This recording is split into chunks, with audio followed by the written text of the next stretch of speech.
Hello, hello, everybody. Kara James here from Pursue and Thrive Business Coaching and Advisor with Strategic Advisor Board.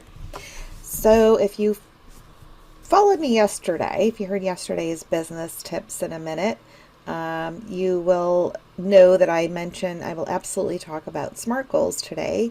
We were talking about shiny object syndrome yesterday, um, which leads into SMART goals. So, or smarter goals, as Michael Hyatt says. And I'm proud to say that I am a certified full focus pro certification or certified coach and can help you with your goals. So let's get started. Michael says smarter rather than smart. I think we all know the typical. Um, it was back in the 80s that GE came up with SMART goals, and a lot of us have followed those since, maybe not since the 80s, but since I've been coaching, I've been doing the SMART goals. But I like his smarter, so I'm gonna give you the smarter goals, which is fun. So first, let's start off with writing down your goals forces, clarity and helps overcome resistance.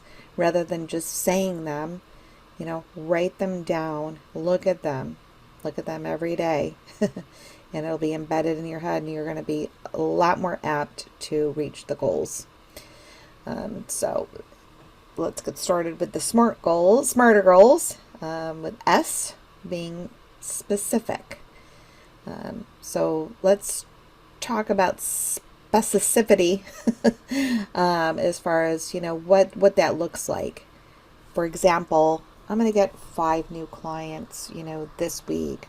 I'm going to get, I'd like to make 15,000 by, or in 2 weeks, that type of thing. Be specific about what you want to reach. If you're vague, it's you can imagine, right? They're vague. Yeah, okay, sure. I'm going to lose 20 pounds next year. Yeah, okay.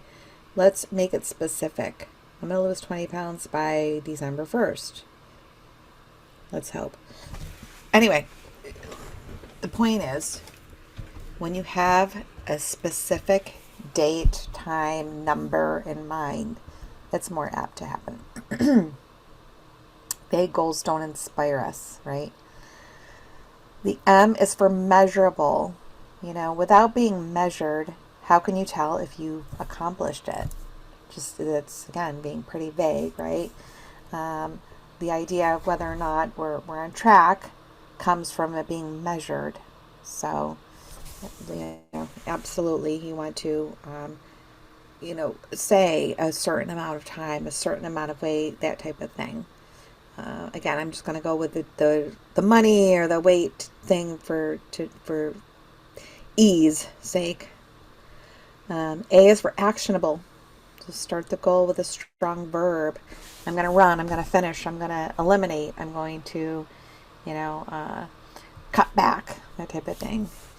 You need a clear call to action as to what you're going to do.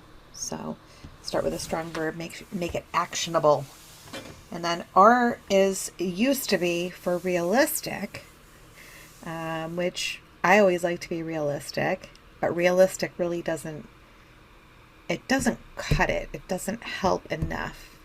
Michael suggests risky, and I get that, and that makes sense. And I am a little bit of a risk taker, or else I wouldn't be an entrepreneur. That's for sure. So you need to take risks within reason. Again, you don't want to be, you don't want to make crazy, crazy goals. You want to create a little discomfort, right? Discomfort, not delusion. Don't be delusional about your goals. So there's a big difference with that. And then time bound is the T, and give them a time limit, a time bound. Where are you going to be? So say by December 1st, I want to make 50 grand, or again, I'm just throwing these numbers and things out there, obviously, for so you understand what I'm getting at. Maybe by Thanksgiving, give that date, right? I'd like to have such and such organized. I'd like to have this in place, or have this started, or this funnel running, or, whatever it may be, give it a date. Now smarter, we go to E, which is exciting. And that makes sense, right? You want them to be exciting. You want to actually desire and be excited about reaching them. So make sure they are exciting enough. They're not just, oh yeah, I'm going to do that. But, like, no, I really want to do this. This is super exciting. I'm going to climb this mountain by, when we go up to, Uncle Joe's camp next week, blah, blah, blah. These goals can be anything you want. And then the R is, are they relevant? So do they make sense in your life where you are at now?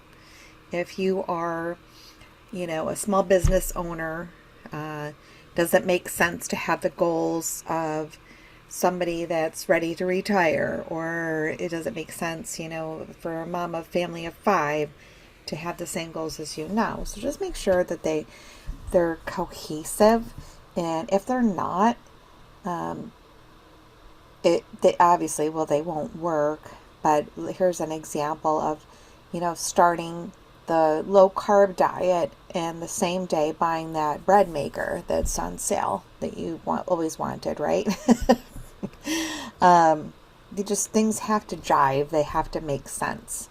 So otherwise they're not aligned, and of course they're never going to happen ever. So make sure they make sense and they're aligned. So, okay guys, so that's it for today on smarter goals, and I will see you tomorrow. Have a good one.